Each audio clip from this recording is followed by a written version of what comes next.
तो हेलो दोस्तों, अच्छे होंगे आप जहाँ तक हमें लगता है। आप हमारी जैसे आपने जैसे जो तक ये लेक्चर आप देख रहे होंगे, शायद मेरा लेक्चर अपलोड हो गया होगा, मैंने इसे डाला। तो एक तरफ से हम प्रोटीन मेटाबॉलिज्म के बारे में चला रहे थे। दूसरा मैं चाह रहा हूँ कि अभी जैसे मेरे पास सर्दी है, कॉलेज ज़्यादा उतना हो नहीं रहा, तो मैं चाह रहा हूँ कि तो वैसे और लेक्चर भी स्टार्ट किए हैं तो और सब्जेक्ट भी स्टार्ट की जा सके। तो इसलिए मैं फिजियोलॉजी भी स्टार्ट कर रहा हूँ, जिससे अब हमारी तीनों के तीनों सब्जेक्ट हैं वो तरीके स्टार्ट हो चुकी होंगी इस लेक्चर के बाद तक। हमारे एनाटॉमी के बारे में मैंने दूर पोर्शन को लेकर लेक्चर में पहले अपलोड करे थे। उसके देख रहे थे कि तो केमिस्ट्री वाला पोर्शन लगभग हमारा पूरा हो चुका है, खाली प्रोटीन का बचा जो कि तो खत्म हो जाएगा, उसमें कुछ कहा जाएगा। मेटाबॉलिज्म का भी मैं यहाँ तक है 5-10 दिन में हम पोर्शन मेटाबॉलिज्म का भी पूरा खत्म कर लेंगे।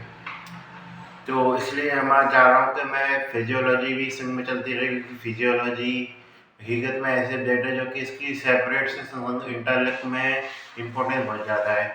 यदि मैं सिंपल सी बात है फिजियोलॉजी की, जैसे सिंपल सी बात है जैसे पीजी लेवल पे देखें, फिजियोलॉजी में सेपरेट क्वेश्चन आते हैं लेकिन वो उतने खास नहीं होते, क्योंकि वो ज़्यादातर चीज़ें होती हैं वो पैथोलॉजी से या फिर उससे मेडिसिन एक्सपर्ट से पूछ लेता है। इसलिए काफ़ी एक अंडररेटेड सब्जेक्ट हो जाती है एक तरीके से पीजी के लिए।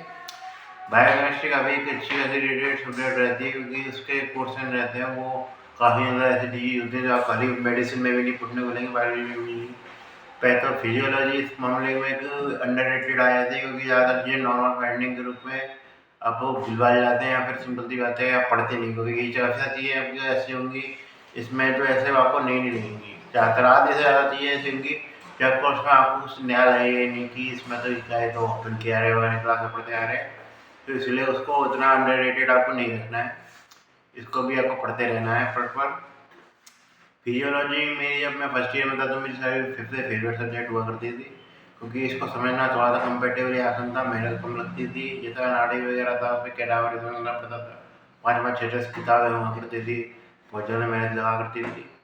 और बायोकेमिस्ट्री में तो जैसे थोड़ा सा मतलब पढ़ाई हुई नहीं पाई, जैसे थोड़े से कॉलेज में आप रहते होते तो वहाँ पे आपको पता नहीं है, हमारे यहाँ तो उतना सीरियस नहीं लिया जाता था बायोकेमिस्ट्री को। तो इसलिए ये चीज़ें रहती हैं। बायोलॉजी थोड़ा सा आसान सब्जेक्ट मैं मानता हूँ इन दोनों की तुलना में। ये चीज़ है आसान सब्जेक्ट है, इसके लिए मैं कह सकता हूँ इसमें आप थोड़ा बहुत फोकस करना जरूरी, ज़्यादा ऐसा कुछ खास फोकस करना जरूरी नहीं है। थोड़ा बहुत फोकस करिए, आपको चीज़ें आसानी से समझ में आएंगी। इतना ज़्यादा है भी नहीं कि मुश्किल हो कि आपको समझ में नहीं आए। अब थोड़ा बहुत चीज़ें रखें, फॉर्मूला जाने तो ग्राफ्स वगैरह फोकस करना मेन चीज़ इसमें, ग्राफ्स पे फोकस करना है। और मतलब ग्राफ्स की तो कई कई मतलब जो जिस टाइप का चल रहा है सिस्टम, जैसे किसका जैसे न्यूरोलॉजी का सिस्टम अलग चलेगा, हाँ कार्डियोवैस्कुलर का सिस्टम अलग चलेगा, रेस्पिरेटरी चलेगा, रीनल अलग चलेगा। तो जो जो सिस्टम चल रहा हो उसके हिसाब से आप पढ़ें। जैसे कुछ जगह पे जैसे मान के आप एंडोक्राइन का पढ़ रहे हैं जैसे, तो उसमें तो कुछ अंदर लगेगा नहीं, ऐसा लगेगा जैसे कि पुराना ही पढ़ लिया कहीं हमने। क्योंकि सिंपल जैसे डी के नाम पे उतना ज़्यादा 2-4 चीज़ पूछता है, क्योंकि पैथोलॉजी आप पढ़ नहीं रहे, आप फिजियोलॉजी पढ़े हैं, क्योंकि काफ़ी कॉमन सी चीज़ होती है, बहुत आसान होता है उनको पहचानना।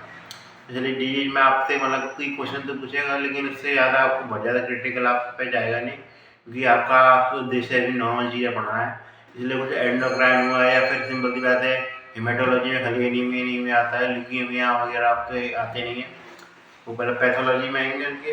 इसलिए जो कुछ पोर्शन है वो काफ़ी ईजी हो जाता है, मतलब आप देखने को तो आप जैसे आप तो देखें आपको हर चीज़ समझनी है तब तो बहुत चीज़ें मुश्किल हो जाएंगी, क्योंकि सिंपल सी बात है इसमें उतनी ज़्यादा डिटेल दी नहीं होती। फिजियोलॉजी में आप पैथोलॉजी फिजियोलॉजी दोनों में सब मिला के पढ़ेंगे तब आपको चीज़ें समझ में आने लगेंगी। तो मैं भी प्रयास करूँगा जैसे 4 सब्जेक्टों में मैं मिक्स पढ़ाऊँगा। जैसे सिंपल से हेमेटोलॉजी हुई तो उसका मैं पोर्शन है वो सिंपल सी बात है मिक्स पढ़ाऊँगा मैं। जो पैथोलॉजी और क्या कहते हैं पैथोलॉजी और फिजियोलॉजी मिक्स है, ताकि आपको चीज़ें पता रहेंगी कि नॉर्मल लेवल पे भी क्या रहती है चीज़ें, और जब उसमें चेंज आते हैं जैसे पैथोलॉजिकल चेंज आते हैं, चेंज को पैथोलॉजी है एबनॉर्मल, तो वो उसमें क्या क्या चीज़ें आपको डिजीज़ क्या क्या देखने को मिलेंगी उसके बारे में पूरा मैं डिस्क्राइब करूँगा, जैसे कि हकीकत में कैसा किया जाता है एक तरीके से प्रॉपर जो होता है तो हमारे पैथोलॉजी स्टाइल में होता है। तो काफ़ी बार चीज़ें डी होती है, इसको अंडररेटेड में डाल दिया जाता है, क्योंकि उसमें तो ज़्यादा कुछ खास क्वेश्चन आते ही नहीं है।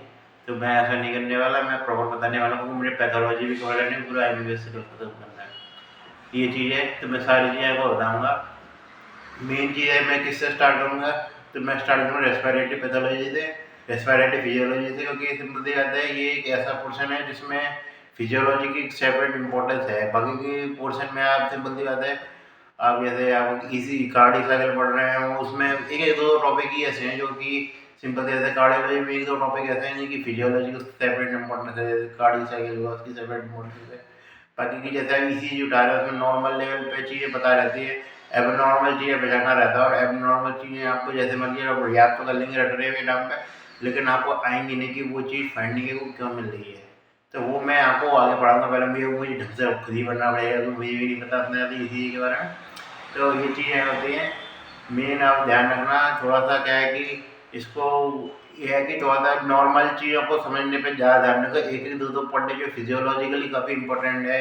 जैसे रीनल में एंटी करंट वगैरह, एंटी रीनल रीनल में जो होता है हमारा वाल्व डिफरेंस करंट चलता है हमारा, उसको सिंपल सी बातें याद रखना। काफ़ी लूप डायरेक्टिव वगैरह मतलब जो काफ़ी, क्योंकि ये जो पोर्शन है एक तरीके से काफ़ी इंपॉर्टेंट ना सिर्फ पैथोलॉजिकल जाके फिजियोलॉजिकल पोर्शन फार्माकोलॉजिकल पोर्शन होगा जिसमें आप डिफरेंट डिफरेंट ड्रग पढ़ेंगे, रीनल के ड्रग पढ़ेंगे, लूप डायरेक्टिव वगैरह हुए।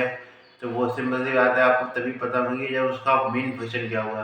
जब तक आप उसका जो मेन नॉर्मल फिजियोलॉजिकल फंक्शन आप नहीं जानते होंगे तब तक आपका कोई फ़ायदा नहीं है इसका कि इसका इम्पैक्ट क्या क्या है जानने के लिए। ड्रग्स के और फंक्शन हो सकते हैं, ऐसी बात नहीं है ड्रग का भी रीनल सिस्टम के लिए जैसे नहीं है, रीनल सिस्टम भी कम बोलेगी, लेकिन फिर भी आपको पता होना चाहिए क्या क्या साइड इफेक्ट उससे निकलेंगे, क्या क्या इस तरीके से वो निकलेंगे जो तब तभी बता सकते हैं जो आपको उसके नॉर्मल फंक्शनिंग आपको पता हो। मेन चीज़ें मैं इसमें कवर करूँगा चाहूँगा मैं ज़्यादा से चीज़ों को ग्राफ से कवर किया जा सके, और ज़्यादा ये जो फिजियोलॉजिकल होती है या फिर जैसे आपने फिजिक्स में पढ़ी होगी कि प्रेशर वेंटिलेशन वगैरह जैसे रेस्पिरेटरी का पोर्शन जैसे मैं स्टार्ट करूँगा पहले, तो वो आपको पढ़ाया जाए। तो ये चीज़ रहती है इसमें। स्टार्टिंग की बात की जाए तो मैं इसमें रेस्पिरेटरी मेडिसिन में रेस्पिरेटरी वाले पोर्शन से स्टार्ट करूँगा, क्योंकि जो थोड़ा सा मेरा ये तो सबसे फेवरेट पोर्शन में था, क्योंकि बचाना नहीं चाहता कुछ ऐसा आ जाए मेरा फेवरेट हो, क्योंकि काफ़ी टाइम से मैं थोड़ा सा एकदम स्ट्रगल था कर रहा हूँ काफ़ी ज़्यादा चीज़ें पढ़ने में, क्योंकि मुझे काफ़ी कम चीज़ें आती थी जो मैंने अभी तक पढ़ाई है, ढंग से उतनी आती नहीं थी। इसलिए मैं चाह रहा हूँ कि ऐसा पोर्शन स्टार्ट हो जाए जो कि मेरा शायद फर्स्ट ईयर से मौजूद था, तो ये काफ़ी मेरा फर्स्ट ईयर से फेवरेट टॉपिक है। मजबूत के नाम पे तो कुछ भी मजबूत नहीं होता है, क्योंकि बाद में पता चलता है कि हम फॉरवर्ड जो हमने सोचे थे बाकी में वो उस प्रकार नहीं थे, मतलब कुछ अलग प्रकार से थे। आप कुछ भी सोच रहे होंगे, जैसे आप कोई किताब पढ़ के सोच रहे हैं तो कुछ अलग कॉन्सेप्ट निकल होंगे। आप वैसे मेरे से लेक्चर ले रहे हैं किसी और से ले रहे हैं तो उसमें कुछ अलग कॉन्सेप्ट निकल रहे होंगे। ऐसे इस प्रकार का चेंज होता रहता है। तो पहला पहला मैं जो पोर्शन स्टार्ट करूँगा वो है रेस्पिरेटरी मेडिसिन का। रेस्पिरेटरी मेडिसिन में बात करी जाए तो कौन कौन से पोर्शन आते हैं, सबसे पहला चैप्टर जो आता है हमारा नॉर्मल ओवरव्यू का आता है। उसमें भंडार का कुछ खास होता नहीं है, मतलब वो पता नहीं होता है, जैसे 23 ब्रांच तक होता है उसका डिफ्रेंशिएशन, जिसमें 16 ब्रांच 16 या 17 ब्रांच तक होता है कि कंडक्टिंग रहता है। लास्ट के साथ होती है इस तरह तरीके से वो उसमें रेस्पिरेशन में भाग लेती है, ये चीज़ रहती है। एक और क्या कहते हैं नॉन रेस्पिरेटरी वर्ग होते हैं, जैसे कि कभी जैसे मेटाबॉलिक एसिडोसिस एल्कलोसिस बन गया तो सिंपल सी बात है वॉश आउट ज़्यादा करेगा तेरी CO2 का, तो सिंपल सी मेटा एसिड बेस बैलेंस बनाने में काम करता है लंग्स हमारे। उसके अलावा सीलिया वगैरह रहती हैं जो कि सिंपल से क्लियर फंक्शन का भी काम करती हैं, जो कि किसमें डेफिशिएंट होंगी तेरी सीलियर कार्डियोजेनस सिंड्रोम में डेफिशिएंट हो, या सिस्टिक फाइब्रोसिस हुए जो कि सिंपल सी बात है सिक्रीशन रहता है हमारा, जो पहली ट्यूबुलर फ्लूइड होता है वो आसपास इनकी जिस पे सीलिया घूमती है वो यदि ज़्यादा गाढ़ा हो जाए तो सिंपल सी बात है फिर सीलिया मूवमेंट नहीं कर पाएंगे, इसलिए दूध दी जाती है मेन रूप से ईयरवे बनाने में। ये तुम्हारी 65 और कार्डियोजेनस सिंड्रोम जो कि रहता है, इसमें और फाइंडिंग होती है, इसके बारे में मैं चर्चा करूँगा, चाहे तो करूँगा भी मैं, मतलब पैथोलॉजी वाला पोर्शन आएगा उसमें मैं चर्चा करूँगा इसका मैं पैथोलॉजी और वो वाला पोर्शन में थोड़ा सा सेपरेट पढ़ाऊँगा, क्योंकि उसमें इतनी ज़्यादा एक तरीके आपस में उनका मेल है नहीं उतना ज़्यादा कुछ खास। प्रॉपर फिजियोलॉजी वाला जो एक्सपर्ट है वो प्रॉपर अपनी सेपरेट एक इम्पोर्टेंस रखता है, तो वो चीज़ें ध्यान रखनी है। उसके अलावा बात की जाए मेन इसमें पोर्शन रहता है सबसे इम्पोर्टेंट, मैं बार बार पढ़ा रहा हूँ बार बार कह रहा हूँ, को याद रखना है वो है तो स्पायरोमेट्री का पोर्शन, क्योंकि आप सिंपल जैसे मेडिसिन में भी जाएंगे तो आपको काफ़ी सारी डिजीज का डायग्नोसिस आपके पास स्पायरोमेट्री आधार पर देंगे कि किस प्रकार कौन सी चीज़ें होगी कौन प्रकार कम होगा। मेन इसमें ध्यान रखना है रेस्ट्रिक्टेड लंग डिजीज और ऑब्स्ट्रक्टेड लंग डिजीज के बारे में ओवरव्यू पता होना चाहिए। बाकी मैं बता दूँ रेस्ट्रिक्टेड लंग डिजीज आती है जैसे पल्मोनरी फाइब्रोसिस वगैरह रहती है, पल्मोनरी जैसे लंग कॉलेस वगैरह, और उसके अलावा जो सिंपल सी बात है, अभी ऑब्स्ट्रक्टिव लंग डिजीज होती है वो है कि सीओपीडी और अस्थमा रहती है। सीओपीडी को क्रोनिक ब्रोंकाइटिस और एम्फीसिमा होता है। तो ये आपकी रेस्ट्रिक्टिव लंग डिजीज रहती है, उसमें क्या क्या फंक्शन रहते हैं, क्या क्या फंडिंग मिलती है, जैसे वो चीज़ आपको पता होनी चाहिए, क्योंकि वो आपको डिजीज डायग्नोसिस करने में काफ़ी आसान होगा उससे तुलना में। ये चीज़ें मिनट वेंटिलेशन वेंटिलेशन कब बढ़ता है, कौन सी डिजीज कंडीशन होती है उसमें वेंटिलेशन बढ़ेगा, रेस्पिरेटरी रेट किस किस कंडीशन में बढ़ेगी, ये तो कह रहे पैथोलॉजी वाला क्वेश्चन ज़्यादा आ गया, ये चीज़ होती है।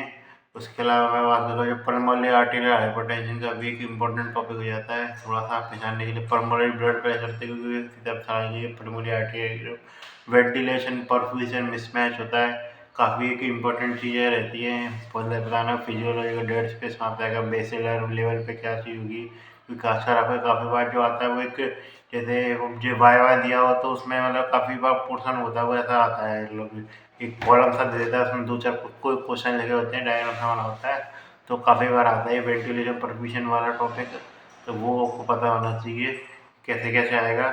और मैं अब बात करके चलूँ तो सिंपल सी बात है, हम एक एक हर चीज़ की बात एक ही चैप्टर में ही करेंगे। सबसे पहला चैप्टर जो स्टार्ट होगा वो होगा हमारा मैकेनिज्म ऑफ ब्रीदिंग का। मैकेनिज्म ऑफ ब्रीदिंग में कुछ कुछ छोटे छोटे टॉपिक आते हैं, उसके बारे में बात करेंगे। सिंपल सी बात है, तो मैकेनिज्म ब्रीदिंग में सबसे पहले सिंपल सी बात है मैकेनिज्म ऑफ ब्रीदिंग की बात कर लेते हैं, ब्रीदिंग कैसे होती है। तो सबसे पहले तो यहाँ पे हमारा पोर्शन स्टार्ट हो रहा है। तो सिंपल सी बात है, मैकेनिज्म ऑफ ब्रीदिंग जो होती है, तो जैसे यहाँ पे मेरा जैसे पोर्शन में स्टार्ट करूँ, कौन सा चैप्टर हमारा पहला, mechanism of breathing, mechanism of breathing, ये मैं लिख दी हेडिंग।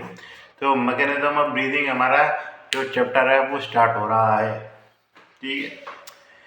तो मैकेनिज्म ऑफ ब्रीदिंग को बताने से पहले मैं बताऊँ क्या क्या बताने चाहिए। मैकेनिज्म ब्रीदिंग में मेन आता है हमारा जैसे कि इंस्पिरेशन क्या होता है, कैसे कैसे होता है इंस्पायरेशन, और एक्सपायरेशन कैसे होता है।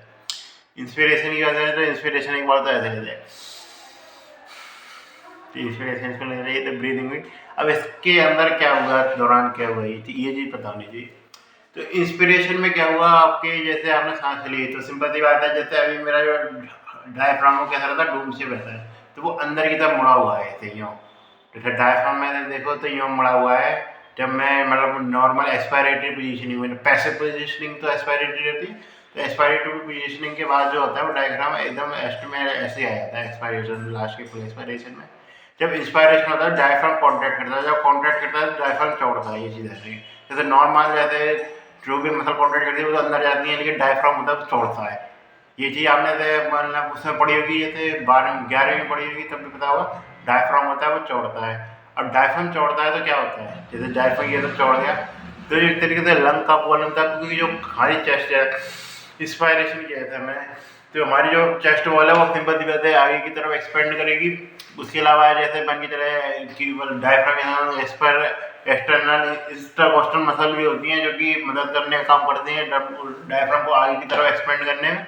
तो सिंपल सी बात है वो मसल एक्सपेंड करेंगे डायफ्राम को आगे की तरफ, जिससे क्या होगा, डायफ्राम जब आगे की तरफ जाएगा तो सिंपल सी बात है वॉल्यूम है लंग के अंदर वो हमारा सिंपल सी बात है बढ़ेगा, क्योंकि खाली स्पेस है, खाली स्पेस है वो बढ़ेगा। तो क्या होगा, इस तरीके से जब भी वॉल्यूम जो खाली स्पेस है वो बढ़ता है तो क्या होता है, हमारा प्रेशर डिक्रीज करता है। प्रेशर डिक्रीज करेगा तो क्या होगा, जो हमारे अंदर की प्रेशर होगा वो इस तरीके से कम हो जाएगा भारी प्रेशर की तुलना में। तो सिंपल सी बात है जो एयर होती है या पानी होता है वो सिंपल सी बात है कम प्रेशर वाले एरिया से, मतलब ज़्यादा प्रेशर वाले एरिया से कम प्रेशर वाले एरिया में जाने की उसकी टेंडेंसी होती है। तो सिंपल सी बात है क्या होगा, इसमें जो एयर है हमारी वो कम प्रेशर वाले एरिया से ज़्यादा प्रेशर वाले, ज़्यादा प्रेशर एरिया वाले से कम प्रेशर एरिया में जाएगी। तो एयर होगी वो इनहेल करेगी हमारे इसके द्वारा, किसके द्वारा, इस तरीके से जो हमारा डायफ्राम है उसके द्वारा जो चेस्ट है उसमें इनहेल करेगी, तो ये डायफ्राम साथ देगा। उसके अलावा एक्सटर्नल इंटरकोस्टल मसल जो कोस्टल मसल को सिंपल सी बात है थोड़ा सा एक्सटेंड करके आगे की तरफ जो इन्हें जो लंग वॉल्यूम में बढ़ाने का काम करेगा, जिसके कारण जो होता है वो ब्रीथ होगी इस तरीके से। सबसे बड़ा रोड़ा क्या आएगा उसमें ब्रीथ में, जो इलास्टिक रिकॉयल होती है, जैसे वो एल्वियोलाई होती है हमारी पिचकी हुई रहती है नलियों इधर नॉर्मल कंडीशन में, तो उसको एक्सटेंड करना रहता है मेन इसमें। जो मेन जैसे वर्क ऑफ ब्रीदिंग नहीं पढ़ाऊंगा इस चैप्टर में आगे, तो जो मेन जो हमारा वर्क रहता है सिंपल सी बात है वो उसका तो पानी रहता नहीं, क्योंकि सिंपल से चौड़ा एयर तो अंदर ट्रांसमिट हो जाएगी आसानी से, उसमें ज़्यादा दिक्कत आती नहीं है। मेन जो सिंपल से पिचकी हुई है, जब ज़्यादा पिचकी हुई नहीं होती, ज़्यादा पिचकी हुई होगी तो सिंपल सी बात है यार कुछ भी नहीं कर पाएगी, फिर तो आगे पहुंच जाएगी। तो जो ज़्यादा पिचकी हुई होती है नॉर्मल, उसको फुलाना। अब फुलाने के लिए सिंपल सी बात है इलास्टिक रिकॉइल को सिंपल सी आता है अगेंस्ट में काम करना पड़ता है इलास्टिक रिकॉइल के, जिसमें आता है एक तरीके से इलास्टिक रिकॉइल में भी दो प्रेशर रहता है हमारे इलेक्ट्रिक रिकॉइल में। एक तो होता है कि टिश्यू, जैसे टिश्यू जो उसके अंदर का है वो, और एक होती है सरफेस टेंशन का। जैसे सर्विस टेंशन, जैसे कि कुछ भी आप देखें जैसे तेल पे डालते हैं सर्विस टेंशन, तो पता नहीं चलती करिए तो आपने फिजियोलॉजी में फिजिक्स में पढ़ लिया होगा इस तरीके से। जैसे फिजिक्स में पढ़ा होगा आपने जो है सर्विस टेंशन का, कि जो आपने एरिया जो होता है एक तरह से कम करने की टेंडेंसी रहती है किसी भी ग्रुप से, तो एरिया ऐसे कम करने में तो सर्विस टेंशन वाला प्रेशर लगता है, और एक होता है हमारा टिश्यू रिकॉइल प्रेशर। तो इस प्रकार जैसे इंस्पायरेशन होता है, इसकी मैं सेपरेट बात करूँगा प्रॉपर। उसके अलावा फिर जब एक्सपायरेशन कर रहे होते हैं, एक्सपायरेशन क्या होगी, पैसिव प्रोसेस होगी। जब डायफ्राम रिलैक्स कर रहा है तो क्या हुआ, डायफ्राम अंदर जा रहा है, ये वैल्यू कम हो रही है, जिसके कारण क्या होगा एक तरीके से जो हमारा वॉल्यूम है अंदर का वो एक तरीके से कम होने लगेगा, जिसके कारण क्या होगा प्रेशर है वो बढ़ने लगेगा, सिंपल सी बात है। और बाहर की तुलना में वो ज़्यादा हो जाएगा, ये हवा है वो बाहर निकलने लगेगी। ये होती है पैसिव प्रोसेस। तो थोड़ा सा ज़्यादा दम लगा के एक्सपायरेशन कर रहे हैं तो उसमें पिचकाने वाला अंदर, जैसे कोस्टल को अंदर की तरफ खिसकाने वाली ये तरह के मसल चाहिए होते हैं, तो उसमें इंटरनल इंटरकोस्टल मसल आती है मेन, और वैसे रेक्टस एब्डोमिनस भी आती है जो यहाँ की मसल होती है। वैसे मैं बताऊँ तो ये यहाँ की मसल होती है, तो वो कॉन्ट्रैक्ट करेगी तो अंदर खींचेगी, जैसे तो इंटरनल इंटरकोस्टल मसल को अंदर करेगी, उसके अलावा रेक्टस एब्डोमिनस इनको अंदर करने का काम करेगी। तो रेक्टस एब्डोमिनस और इंटरनल इंटरकोस्टल मसल रहती है वो हमारी मेन रहती है। बाकी इंटरनल और एक्सटर्नल ऑब्लिक भी रहती है। कोऑर्डिनेट से बात करें तो मेन मतलब ये इसका एसेसरी मसल ही रखे होते हैं सारी एक्सपायरेशन में, क्योंकि आपको फोर्सफुल एक्सपायरेशन कर रहे हो तभी आपको मसल की जरूरत है ना। वैसे तो खाली जो हमारी मेन मसल काम कर रही है डायफ्राम कर रहा है मेन, तो उसके अलावा इंटरनल एक्सटर्नल ऑब्लिक की मसल मान ले वो मसल यदि रिलैक्स भी हो जाएंगी तो भी हमारा एक्सपायरेशन तो हो जाएगा। तो ये फोर्सफुल एक्सपायरेशन में, क्योंकि मतलब जैसे नॉर्मल सांस लेके एक्सपायरेशन कर दिया ज़्यादा एक्सपायरेशन करना है, तब एक तरीके से बात आ जाती है इस मसल की। वैसे इनका कोई काम इसका रहता नहीं है। वॉल्यूम कितना एक्सचेंज होता है, तो वॉल्यूम ध्यान रखना है तो इसमें 0.5 लीटर या फिर 500 ml के आसपास एक जो पूरा जो हमारी ब्रीथिंग साइकिल चलती है उसमें एक्सचेंज होता है। अब मैं थोड़ा सा आपको ग्राफ दिखाता हूँ इस सेकंड। जैसे इसमें बात करें चले तो इसमें एक तरीके से दो प्रेशर आपको दिख रहे होंगे। एक तो हमारा जो ऊपर की साइड है वो हमारा एक तरीके से एल्वियोलर प्रेशर है हमारा, और नीचे की साइड है वो हमारा प्लूरल प्रेशर है। तो मैं लेता हूँ एल्वियोलर प्रेशर है ये हमारा, और ये प्लूरल प्रेशर है। एल्वियोलर प्रेशर की बात करके चलें तो वो पॉजिटिव और नेगेटिव दोनों में जाता है। वो सिंपल सी बात है, हमारे रिफ्लेक्स दिखाता है एल्वियोलर के कि एल्वियोलर में इलेक्ट्रिक रिकॉइल जब होती है वो सिंपल सी बात है कि नेगेटिव प्रेशर में रहता है। फिर जब भी वो उसका इंस्पायरेशन होता है तो क्या होगा, इस तरीके से इंस्पायरेशन होगा, इस तरीके से खुलने लगेगी एल्वियोलाई, प्रेशर नेगेटिव में जाएगा। फिर उसके अलावा फिर क्या है, जब एक्सपायरेशन होगा तो वह एक्सपायरेशन में इलास्टिक रिकॉइल के द्वारा जो सारी एयर है वो निकाल देंगे इस तरीके से। तो ऐसा इस तरीके से काम है कि वो इस तरीके इलास्टिक रिकॉइल करके सारा जो हवा है वो निकालने का काम करेंगे। तो इलास्टिक रिकॉइल करके इस तरीके से जो प्रेशर है वो सारे निकाल लेंगे एक तरीके से, पॉजिटिव प्रेशर लगाएंगे अपनी तरफ से, एकदम ज़्यादा प्रेशर लगाएंगे नॉर्मल से, क्योंकि तभी वो इलास्टिक रिकॉइल कहलाएगी। जैसे नॉर्मल वो गुब्बारे में हवा भर देते हैं तो बहुत तेज़ी से एक तरीके से हवा निकालता है। ऐसा नहीं कि नॉर्मल जैसे आपने जिस स्पीड से हवा भरी है उस स्पीड से निकाला, एक तरीके से ऐसा लगाया एनर्जी लगाई हो, तो वैसे रहते हैं एक तरीके से इलास्टिक रिकॉइल इस तरीके से उसमें रहती है एल्वियोलाई में। पूरा प्रेशर की बात करें तो ये बताता है हमारे लंग के सरफेस पे कितना प्रेशर है। लंग के सरफेस का प्रेशर का मतलब एक तरीके से लंग के सरफेस पर एक तरीके से जो प्लूरा है जो है उसकी एक तरीके से प्लूरल फ्लूइड है उस पर कितना प्रेशर है उसको ये नापने का काम करता है। तो जब भी एक्सपायरेशन होता है तो क्या होता है, एक तरीके से जो लंग जो होता है एक तरीके से वो खिंचता है अपना को, एक्सटेंड करता है अपना वॉल्यूम। तो ये क्या करता है, लंग के टाइम पे जो चेस्ट है वो भी हमारा एक्सटेंड कर रहे थे डायफ्राम में, तो इस तरीके से जो प्लूरा है वो भी खिसक रहा था बाहर की साइड। तो सिंपल सी बात है, प्लूरा की तरफ बाहर की तरफ प्रेशर लग रहा है तरीके से, तो वो इंस्पायरेशन के अनुसार वो नेगेटिव आ गया, क्योंकि सिंपल सी बात है उसको चेस्ट है उसने बाहर की तरफ खींचा, लंग अभी तक उतना खिंचा है नहीं है, तो सिंपल सी बात है प्लूरा का वॉल्यूम है वो सिंपल सी बात है बढ़ गया एक तरीके से, कुछ थोड़े बहुत लेवल में बढ़ा लेकिन बढ़ा जरूर। इसलिए प्लूरा का वॉल्यूम बढ़ा तो क्या हो गया इस तरीके से इंस्पिरेशन के टाइम पे क्या हुआ, जो हमारा प्लूरा का प्रेशर है वो नीचे चला गया। लेकिन एक्सपिरेशन के टाइम पे क्या हुआ कि सिंपल सी बात है चेस्ट है वो वापस आ गई। चेस्ट तो वापस आएगी तो सिंपल सी बात है, जो एरिया था वो लंग और सिंपल सी बात है चेस्ट के बीच में, जो चेस्ट केज है हमारा, उसके बीच में एरिया जो था या वॉल्यूम था वो कम हुआ, जिसके कारण जो प्रेशर है वो एक तरीके से बढ़ गया। एक तरीके से हालांकि उतना नहीं बढ़ा, लेकिन सिंपल सी बात है कुछ लेवल में बढ़ा, तो इसलिए ये चीज़ होती है वो हमेशा नेगेटिव रहती है। अब नेगेटिव रहना क्यों जरूरी है, ये चीज़ पता होनी चाहिए। तो इस प्रेशर का नेगेटिव रहना इसलिए ज़रूरी है कि मान के चले ये पॉजिटिव हो गया, सिंपल सी बात है, नेगेटिव पॉजिटिव होगा तो क्या करेगा कि जो चेस्ट पूरा है वो सिंपल सी बात है, जो चेस्ट केज है उसको छोड़ के भाग जाएगी और वो एकदम लंग को एकदम पिचका देगी और लंग का कोलैप्स कर देगी इस तरीके से। तो इसलिए इसको नेगेटिव रहना जरूरी है। और नेगेटिव क्यों रहता है, ये इसमें ज़्यादा अंतर क्यों नहीं आता, क्योंकि ये चिपका हुआ रहता है चेस्ट के द्वारा। तो ये इसको एकदम लिमिटेड वॉल्यूम, लिमिटेड एक तरीके से इसकी मूवमेंट रहती है, जिस कारण ये एकदम छोटे मोटे लेवल पर ही तरीके से मूवमेंट कर पाता है। इस तरीके से पूरा हमारा ज़्यादा इसकी खास मूवमेंट रहती नहीं है।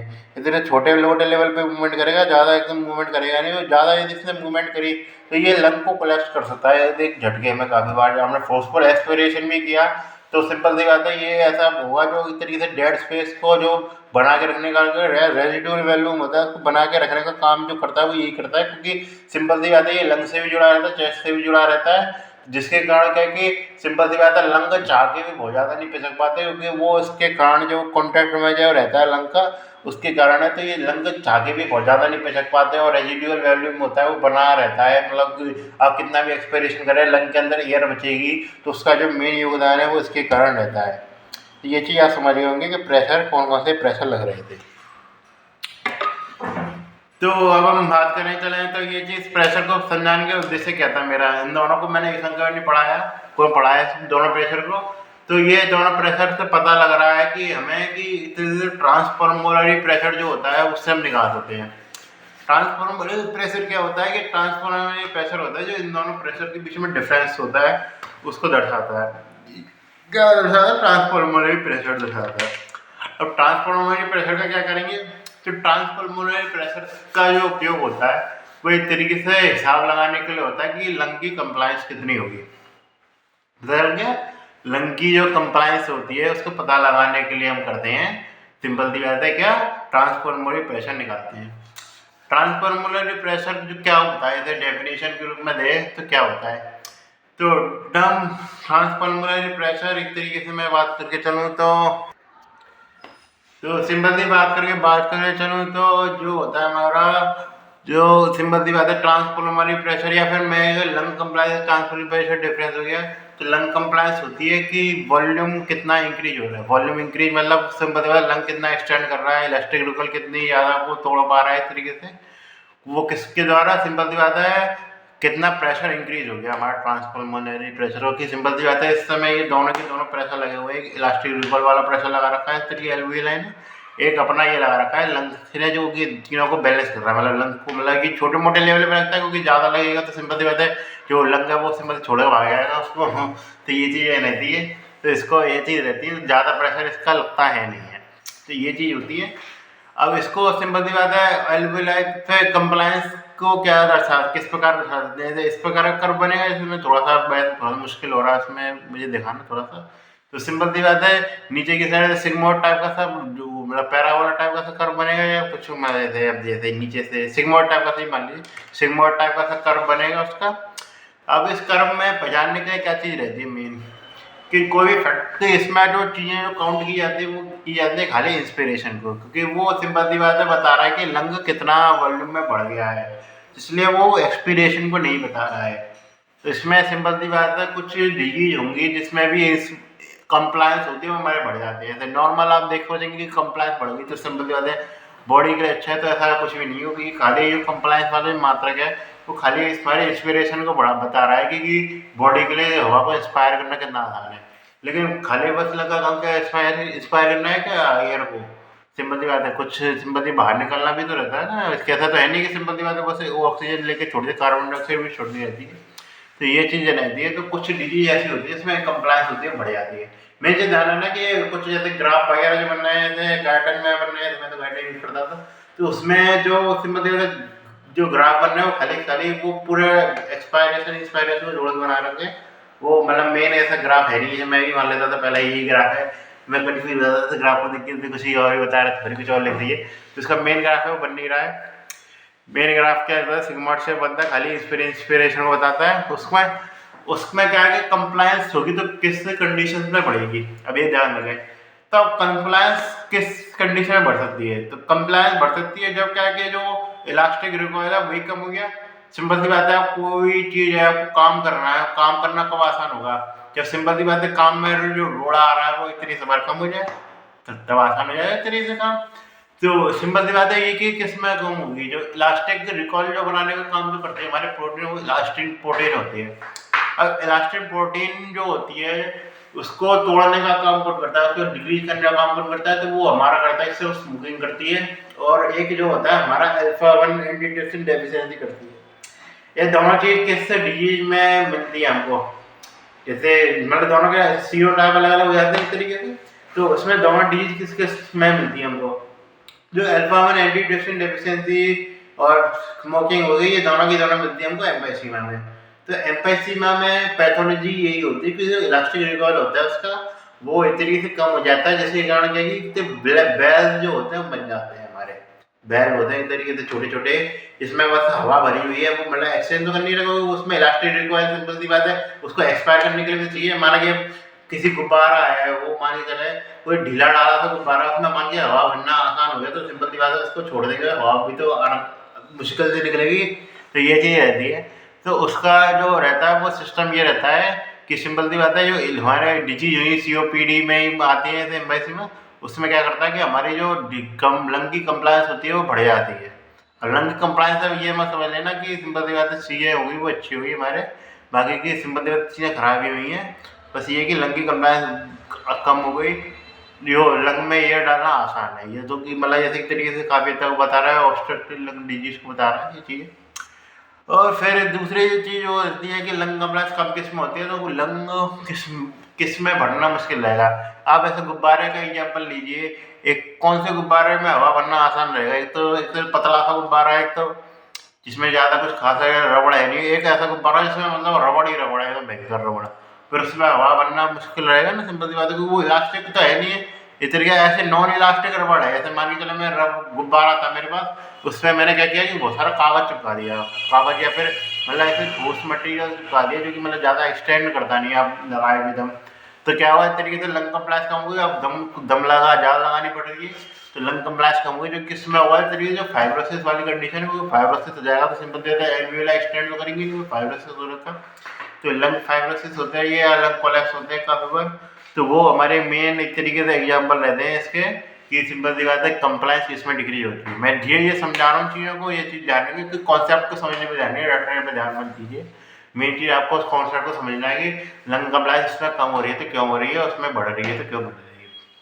तो ये चीज़ें मेन चीज़ पता नहीं चाहिए, खाली एक्सपायरी को बताता है ये, खाली एक्सपायरी डेट का कोई रिलेशन नहीं है, डिजीज में भी बढ़ सकती है। बाकी नॉर्मल जैसे डिजीज में कोई चीज़ बढ़ती, कभी कंप्लायंस बढ़ रही है तो कंप्लायंस अब तो ऐसा लग रहा होगा जैसे कि बढ़ रही है, तो कंप्लायंस डिजीज में तो कमी होगी तो डिजीज में भी बढ़ सकती है। तो ये चीज़ दर्शाती है हमारी लंग कंप्लायंस को। उसके अलावा ये चीज़ रहती है कि टेस्ट किया जाता है, ऐसे टेस्ट बहुत ज़्यादा बड़े लेवल पे दे रखा है, उससे तो मैं कहा एक्सप्लेन करूँगा, जो छोटे छोटे में लेवल पे एक्सप्लेन करता हूँ।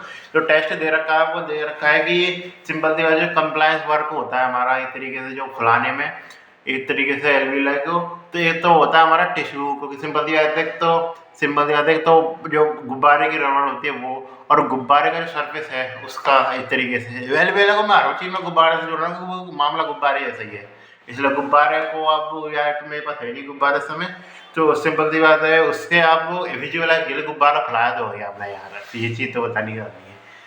तो सिंपल सी बात है जब भी उस पर टेस्ट किया जाता है, तो जैसे आप सिंपल सी बात है ऐसे सोच लीजिए कि जब आप गुब्बारे में तो आप तो हवा भर रहे हैं, हवा भरने में छोड़ दिया, तो आप देखें कि हवा भरने में छोड़ते हैं तो गुब्बारा पिचकता है अच्छा खासा। एक उसमें आपने गुब्बारा पानी भर दिया, तो गुब्बारे पानी भरने में छोड़ दिया, उसके बाद जो गुब्बारा पिचकता है ज़्यादा नहीं पिचकता, जैसे उसमें देखेंगे तो हवा बिल्कुल ही लगभग निकल जाती है, यदि उसके में इलास्टिक जो ऐसा फंक्शन नहीं है, जैसे मैंने बताया था COPD अलग, वो FIC वाला की उसकी रबड़ी कमजोर हो गई, इस तरीके से हवा भरना ही बहुत आसान है। वो आता है लेकिन नया गुब्बारा जैसे तो उसमें सिंपल सी बात है उसमें कुछ ना कुछ पानी बच जाएगा, लेकिन हवा के नाम पर कुछ भी नहीं बचेगा। तो वो हवा क्यों बची, हवा कुछ भी नहीं बची, ठीक है, सिंपल सी बात है गुब्बारा तो एक ही था, तो वो दर्शा रहा था हमारे सरफेस टेंशन वाले प्रेशर को, क्योंकि जो सरफेस टेंशन है वो सिंपल सी बात सरफेस है, वो चाहते हैं कि एक तरीके से ज़्यादा से ज़्यादा इस सरफेस एरिया है वो कम रखें अपना, जो एक तरीके से आसपास एरिया है, तो उसमें एक तरीके से रबड़ है वो लास्ट में तो पिचक सी आएगी एकदम, क्योंकि उसमें देखें तो बिल्कुल पानी सा रहेगा इस तरीके से। तो ऐसे जो रहते हैं, जो सर्फेस टेंशन जब भी रहता है तो उसमें कुछ भी पदार्थ सा डाल देते हैं, तो वो क्या उसके सर्फेस टेंशन का जो सिस्टम होता है वो टूट जाता है।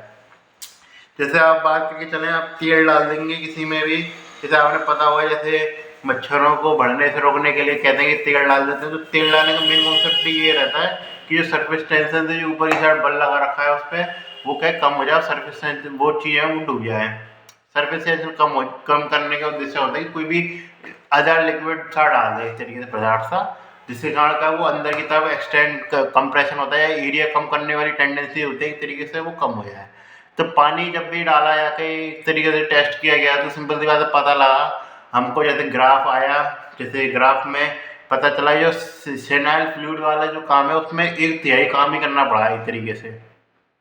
जैसे इसको ग्राफ को मैं दिखाऊं तो जैसे ये इसमें आपने ग्राफ देखा हो, इसमें सेनाइल फ्लूइड का ग्राफ दे रखा है, एयर फ्लूइड का भी ग्राफ दे रखा है। तो सेनाइल फ्लूइड यहाँ पे या लिक्विड फील्ड में भी आप क्या समझ सकते हैं कि एक तरीके से उसमें भी हमने प्रेशर चेंज देखा और उसमें भी देखा, तो हमने क्या पता लगा कि वो एयर वाला जो एरिया है इसमें एयर भरनी पड़ी थी, तो एयर भरने में कुछ ज़्यादा दिक्कत आई, क्योंकि इलास्टिक रिकॉल है उसमें सही ढंग से काम तो कर ही जाता है, लेकिन उसका सर्फेस टेंशन वाला जो रिकॉल था वो भी काम कर रहा था। लेकिन सेलाइन फ्लूइड में सिंपल सर्फेस टेंशन तो होगा नहीं, और सिंपल सी बात उसके पीछे तो पदार्थ आ गया जो नॉर्मल सर्फेस थी, तो सिंपल सी बात उसमें सेलाइन वाला फैक्टर, तो उसमें सर्फेस टेंशन वाला फैक्टर तो काम करा नहीं, खाली टिश्यू वाला जो रिकॉल था उसने काम किया। जिससे क्या पता लगा कि जो 1/3 जो तत्ता जो प्रेशर था, जैसे आप जैसे मान चले इसमें एरिया डिफरेंस देखें तो 1/3 बैठे एरिया लगा उसका, तो उसमें 1/3 प्रेशर था, इस तरीके से वो कम हो गया, जिसके कारण क्या हुआ हमारा जो एक तरीके से जो चाहिए था हमें फ्लूइड वो मतलब, जिससे हमें क्या पता लगा कि सिंपल सी बात है जो मेन शक्ति रहती है सिंपल सी बात है रिकॉइल को लेकर वो सर्फेस टेंशन से रिलेटेड रहती है, ना कि सिंपल सी बात जो टिश्यू की ताकत होती है उससे रिलेटेड रहती है। जैसे हाँ, तो ये चीज़ आपको पता लग गई कि जो ताकत रहती है मेन इलास्टिक रिकॉइल की, एक तरीके से हमारी जो एलवीएलआई है उसमें मेन सर्फेस टेंशन को रिलेटेड रहती है, ना कि सिंपल सी बात है जो टिश्यू रहता है उसकी रिकॉइल क्षमता से रिलेटेड रहती है। ये आप कॉन्सेप्ट आपको क्लियर हो चुका होगा मेरे हिसाब से यहाँ तक है। तो ये चीज़ इसको बताने का उद्देश्य था, इसको ये टेस्ट किया गया था। अब सर्फेस टेंशन सिंपल सी बात है, आपने एक लाप्लास लॉ पढ़ा होगा, तो लाप्लास लॉ क्या होता है जो प्रेशर बराबर टेंशन बटे क्या होता है हमारा आर होता है, जिससे क्या पता लगता है हमारा कि जो सिंपल सी बात है जो टेंशन होता है वो मतलब जो प्रेशर होता है वो टेंशन प्रेशर होता है वो आर के जितना ज़्यादा छोटा आर होगा उतना ज़्यादा उसके अंदर प्रेशर ज़्यादा होगा, जिसके कारण क्या होगा जैसे मान लीजिए एक बार में हवा आई और एक एल्वियोलाई में थोड़ी कम हवा भराई आई और एक में ज़्यादा भराई आई, तो क्या होगा सिंपल सी बात है छोटी वाली एल्वियोलाई होगी वो और छोटी हो जाएगी और उसमें मतलब प्रेशर है वो ज़्यादा लगाएगी बाहर की तरफ, और जो बड़ी वाली एल्वियोलाई वो उतना प्रेशर लगानी पड़ेगी वो बड़ी होती चली जाएगी। क्या होगा सिंपल सी बात है एल्वियोलाई क्रॉस कर जाएंगे मैंने, सिंपल सी बात है गुब्बारा भी आप एक लिमिट तक फैलाएंगे तो फट ही जाएगा ना वो, सिंपल सी बात है। तो ये चीज़ रहती है कि इसको कम करने की जरूरत है, इसमें सर्फेस टेंशन को रोकने के लिए क्या बताता है आप एक दूसरा पदार्थ जोड़ दीजिए उसकी जो सर्फेस लेयर है, जैसे हमने पहले पानी जोड़ा था इसमें हम जोड़ते हैं फास्फेट जोड़ते हैं, जैसे फास्फोलिपिड सा जोड़ते हैं, इसमें फास्फेटिडाइलकोलिन जैसा कुछ रहता है, हाँ डाइपानामिटॉल फास्फेटिडाइलकोलिन रहता है मेन प्रोडक्ट हमारा, तो उसको जोड़ा जाता है इस पर, वो प्रेजेंट रहता है इस तरीके सर्फेस पे, जिसके कारण क्या है कि इस तरीके सर्फेस टेंशन होती है वो ज़्यादा कम होती नहीं, जिसका जो सर्फेस टेंशन वाला इम्पैक्ट होता है वो इम्पैक्ट इस लेवल पे तो खत्म हो जाता है कि इलास्टिक लेवल पे तो नहीं, पर इस लेवल पे खत्म हो जाता है कि वो दो एल्वियोलाई में उतना डिफरेंस रहता नहीं है, एक एल्वियोलाई में कम बार ही भराया हुआ है तो वो कोलैप्स नहीं करेगी, वो सिंपल बात है एक एल्वियोलाई बहुत ज़्यादा भराई नहीं आएगी और एक एल्वियोलाई ऐसा नहीं होगा उसमें हवा भराई नहीं है फिर बंद नहीं रहे, ऐसा भी नहीं होगा। जिसको इसमें मेन योगदान किसका रहता है हमारे इसलिए डाइपानामिटॉल फास्फेटिडाइलकोलिन एकदम क्रम में लगे रहते हैं सर्फेस पे, ये चीज़ रहती है। और उसके अलावा हम थोड़े बहुत और कॉन्सेप्ट की बात करके चलें तो वर्क ऑफ ब्रीदिंग पढ़ा था हमने, वर्क ऑफ ब्रीदिंग के बारे में बात कर रहे थे, मैं शुरुआत में बात की ये तो मेन हमारा किसमें काम करता है तो इलास्टिक रिकॉइल में इंस्पिरेशन कर रहे हैं। वर्क ऑफ ब्रीदिंग किसके बारे में बताता है कि इंस्पिरेशन की एक्सपिरेशन होती है, मैंने पहले बताया पैसिव प्रोसेस है, अब जो फोर्सफुल एक्सपिरेशन कर रहे हैं तो एक अलग बात है, वरना एक्सपिरेशन है वो एक तरीके से हमारा एक तरीके से प्रॉपर एक पैसिव प्रोसेस है, एक्सपिरेशन प्रोसेस इंस्पिरेशन में हमारी ताकत लगती है। तो एक तो हमारी इलास्टिक रिकॉइल आ गई, इलेक्ट्रिक रिक्वायरमेंट में बताया 1/3 उसमें लगा, 1/3 2/3 इसमें लगता है।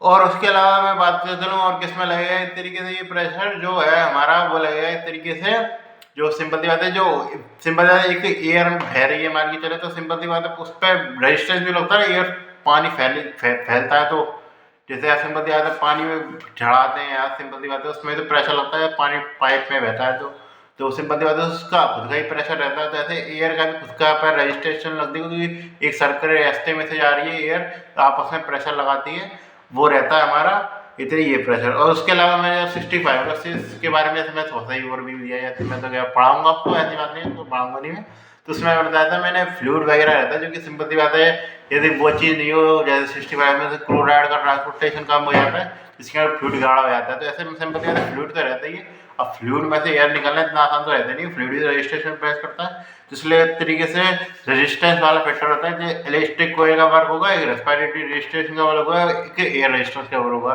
ये तीन वर्क मिलके हमारा बनाते हैं एक तरीके से वर्क ऑफ रेस्पिरेशन। तो ये आप कॉन्सेप्ट आप समझ गए होंगे। बच्चे को जो कॉन्सेप्ट की बात करें चले तो आप आते हैं वेंटिलेशन पे, जिसका मैं चाहता हूँ कि यार ढंग से आगे बात हुई, जनरल ओवरव्यू दे देता हूँ मैं वेंटिलेशन का। तो एक मिनट वेंटिलेशन होता है, एक आदमी नॉर्मल 12 से 16 बार सांस लेता है, नॉर्मल रेफरेंस में 12 मान के चलते हैं, और मैंने बताया था उसमें कितना था, वो 0.5 लीटर आ रहा था, एक पूरे रेस्पिरेटरी साइकिल में कितने वॉल्यूम एक्सचेंज हो रहा था, तो उसको गुणा करने में कितना आएगा हमारा 6 लीटर आ गया। तो मिनट वेंटिलेशन कितना होगा हमारा 6 लीटर, ये चीज़ है।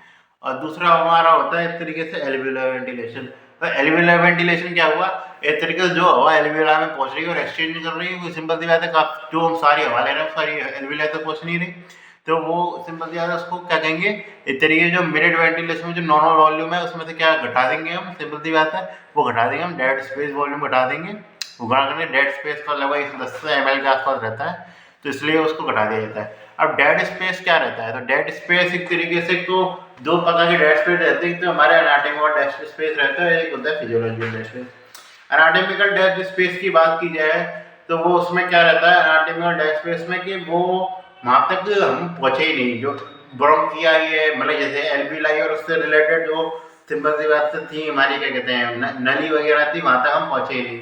तो वो तो उसके जो ऊपर जैसे मैंने बताया था कंडक्टिंग जोन रहता है ऊपर का, तो वहाँ तक जो सिंपल सी बात है एयर जाएगी, तो सिंपल सी बात है जैसे आपने एयर गई फिर वहाँ छोड़ दी, सिंपल सी बात है वो सबसे बाद में गई फिर सबसे पहले निकल गई, तो वो एयर एक तरीके से यूज में आई नहीं ना, वो सिंपल सी बात है वो जो पहले जो एयर जानी थी वो पहुंची, और सिंपल सी बात है लंग पूरा भरना है, तो सिंपल सी बात है ये चेक के तो भरेगा नहीं कि एल्वियोलाई भर रही कि नहीं भर रही, उसे तो वो पूरा ही भरेगा ना लंग को, वरना कि सिंपल सी बात है काम तो एल्वियोलाई करते हैं, बाकी ऊपर का पूरा पोर्शन बढ़ता है, हमारे ब्रोंकिया भी बढ़ जाती है, इस पे रिलेशन रहते हैं एयर से, तो ब्रोंकिया है ब्रोंकियोल जो होते हैं हमारे बढ़ जाते हैं, सिंपल सी बात है वहाँ पे उसका कुछ काम तो हो नहीं रहा, तो इस तरीके से वो इतने एनाटॉमी का डेड स्पेस बनाता है।